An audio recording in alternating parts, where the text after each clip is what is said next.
안녕하세요. 사랑하는 성도 여러분. 오늘도 주님의 은혜가 충만하시길 바랍니다. 오늘 본문은 우리들이 잘 알고 있는 씨 뿌리는 자의 비유가 기록되어 있죠. 씨 뿌리는 자가 4가지 종류의 땅에 씨를 뿌립니다. 길가에 뿌려진 씨는 새들이 와서 먹어버렸고요. 바위 위에 떨어진 씨는 싹이 났다가 습기가 없어서 말랐고, 가시떨기 속에 떨어진 씨는 가시가 함께 자라서 기운을 막는 바람에 자라나지 못했고요. 좋은 땅에 떨어진 씨는 100배의 결실을 하였다고 예수님께서 비유를 통해 말씀해 주시고 계십니다. 제자들이 비유의 뜻을 여쭈었더니 우리 예수님께서 또 친절하게 설명해 주시지요. 씨는 하나님의 말씀이고 길가에 떨어진 씨앗은 마귀가 가서 구원을 얻지 못하게 하려고 말씀을 그 마음에서 빼앗아 가는 것이고요. 바위 위에 있다는 것은 말씀을 들을 때는 기쁨으로 받지만 뿌리가 없어서 잠깐 믿다가 시련을 당할 때 배반하는 자이고요. 가시떨기에 떨어졌다는 것은 말씀을 들은 자이나 지내는 중에 이생의 염려와 재물과 향락에 기운이 막혀서 온전히 결실하지 못하는 자이고, 마지막으로 좋은 땅에 있다는 것은 착하고 좋은 마음으로 말씀을 듣고 지키어 인내로 결실하는 자다라고 예수님께서 설명해 주셨습니다. 네, 오늘 말씀을 읽어보면요, 10절에 예수님의 말씀처럼 하나님 나라의 비밀을 아는 것이 하나님의 말씀을 통해서 우리들에게 허락되었다는 것을 알 수가 있습니다. 오늘 씨를 뿌리는 주체는 우리 하나님이시고요. 그 씨는 분명히 하나님께 속한 것입니다. 그 씨앗은 당연히 100배의 결실을 맺을 수 있는 좋은 품질의 것이라는 것은 의심의 여지가 없습니다. 그런데 하나님은 이 좋은 씨앗을 여러 종류의 밭에 모두 동일하게 뿌리신다는 사실이 놀랍습니다. 어차피 열매 맺지 못할 길가나 돌밭이나 또 가시밭에는 뿌리지 않으셔도 될 텐데, 하나님은 옥토를 비롯한 모든 땅에 동일하게 씨앗을 뿌려 주십니다. 바로 이것이 은혜지요. 하나님께서 우리들을 천국으로 초대하시기 위한 하나님의 사랑이고 은혜입니다. 그렇기 때문에 우리들이 해야 하는 일은 우리들의 마음밭을 옥토와 같이 좋은 밭으로 준비하는 것이죠. 생각을 해보면 저도 교회에 다니지 않고 예수님을 부인하던 시절에는 길가와 같은 마음으로 살았던 것 같습니다. 하나님의 복음도 그 말씀도 제 마음의 문을 두드리지 못했던 것 같습니다. 그리고 예수님을 영접하고 나서도요, 문제가 생기면 실망하고 하나님을 멀리했던 그런 시간도 있었던 것 같고요. 그때가 바로 돌밭과 같은 마음이 아니었나 생각합니다. 그리고 하나님께서 저를 부르시고 제가 이제 삶을 헌신해야겠다라는 그런 결단을 하기 좀 전에 또 이런 생각도 했었어요. 굳이 내 인생을 들여서 하나님만 섬겨야 하나? 나도 장사하고 돈 좀 벌어서 내가 하고 싶은 일도 하면서 하나님을 섬겨도 되지 않을까라는 생각을 했었던 그 시간들을 생각할 때 그때가 바로 가시밭과 같은 마음을 갖고 있지 않았나라는 생각을 합니다. 그래서 지금은 옥토와 같은 마음으로 100배의 결실을 맺으며 살고 있는가? 딱히 그렇지도 못한 것 같습니다. 여러분들은 어떠신가요? 우리 가운데 나는 내 마음이 항상 옥토와 같고 하나님 앞에 풍성한 열매를 맺고 있다고 자부할 수 있어, 이렇게 자신 있게 대답할 수 있는 분이 몇 분이나 계실지요.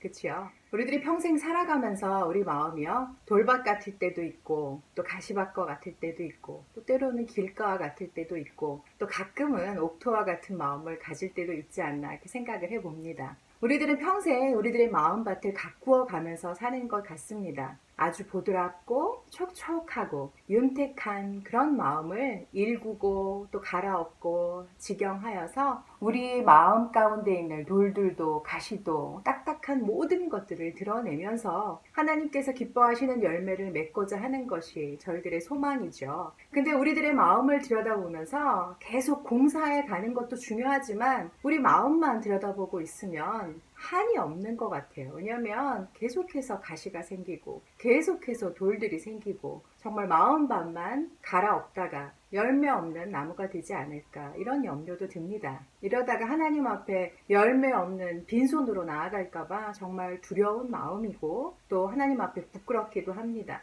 근데 여러분, 오늘 씨 뿌리는 자 비유 앞에 1절과 3절까지의 여러 여자들이 자기들의 소유로 예수님과 제자들을 섬긴 내용이 기록이 되어 있는데요. 그 중에서도 막달라 마리아의 이름이 눈에 들어옵니다. 이 여인이 어떤 여인이죠? 7 귀신이 그녀를 괴롭혔다 이렇게 써 있는데요. 얼마나 막달라 마리아가 힘들고 어려운 삶을 살았을지 가히 상상이 갑니다. 예수님은 악귀를 쫓아내 주셨고요. 막달라 마리아의 병을 고쳐주셨고, 막달라 마리아는 예수님 덕분에 악귀로부터 자유케 되고 구원받게 됐고요. 또 새로운 삶을 선물로 받게 됩니다. 그리고 그녀가 가지고 있었던 예수님을 향한 마음은 굉장히 특별했던 것 같습니다. 막달라 마리아는요, 예수님께서 십자가에 못 박혀 죽으실 때 그 자리를 지킨 사람이고요. 예수님이 시신이 매장될 때도 그 현장에 있었습니다. 예수님이 부활하시던 날 이른 아침에 예수님의 시신에 기름을 바르려고 무덤을 찾았고요. 그래서 예수님의 부활을 처음으로 목격하는 영광을 누린 여자가 바로 막달라 마리아인 거 여러분들도 아시죠?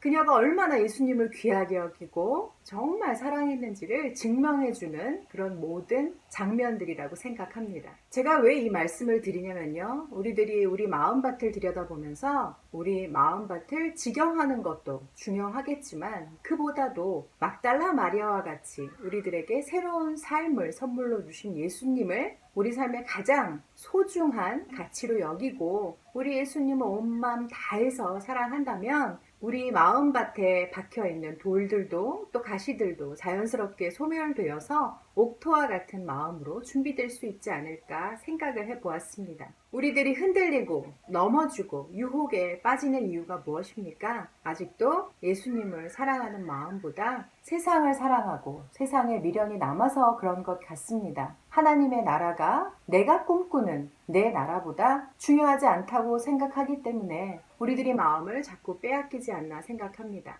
우리들이 진정으로 예수 그리스도를 사랑하면 어떤 시련이 와도 온전히 주님을 신뢰할 수 있고요. 또 이 생의 염려와 세상의 유혹도 모두 이기고 우리 주님이 기뻐하시는 풍성한 열매를 맺을 수 있으리라고 확신합니다. 골로새서 2장 6절 7절에는 우리들이 잘 아는 말씀이 있죠. 제가 읽겠습니다. 그러므로 너희가 그리스도 예수를 주로 받았으니 그 안에서 행하되 그 안에 뿌리를 박으며 세움을 받아 교훈을 받은 대로 믿음에 굳게 서서 감사함을 넘치게 하라. 아멘. 예수님의 사랑을 받은 자로서 그 안에서 행하며 예수 안에 뿌리를 받고 세움을 받아 말씀대로 믿음에 굳게 서서 감사하면서 살아가면 우리의 시선이 더 이상 이 땅에 머물러 있지 않고 또 돌밭 같고 가시밭과 같은 내 마음으로 인해서 열매 맺는 것을 방해받지 않으리라고 생각합니다. 예수 안에 뿌리 내린 든든한 믿음을 통해서 하나님께서 기뻐하시는 30배, 60배, 100배 아니 그 이상의 열매를 맺으며 하나님께 영광 돌려드리는 저와 여러분이 되실 수 있기를 예수님의 이름으로 축원드립니다. 함께 기도하시겠습니다. 하나님 아버지 감사합니다. 하나님 오늘도 귀한 말씀으로 우리들의 마음을 두드려 주심을 감사합니다. 하나님 우리들은 돌밭과 같은 가시밭과 같은 또 길가와 같은 마음으로 살아갈 때가 너무나 많이 있습니다. 하나님께서 오늘도 하나님의 귀한 말씀을 우리들에게 주시기 원하지만 우리들이 준비되어 있지 않아서 하나님의 말씀을 받지 못할 때도 너무나 많이 있습니다. 하나님 옥토와 같은 마음으로 우리들의 마음을 준비할 수 있도록 도와주시고 하나님의 귀한 말씀 우리 마음밭에 잘 심어서 예수 안에 뿌리 내리게 하여 주시고 정말 하나님께서 기뻐하시는 귀하고 풍성한 아름다운 열매를 맺어가는 우리 모두가 되게 하여 주시옵소서. 감사하며 예수님의 이름으로 기도드립니다. 아멘.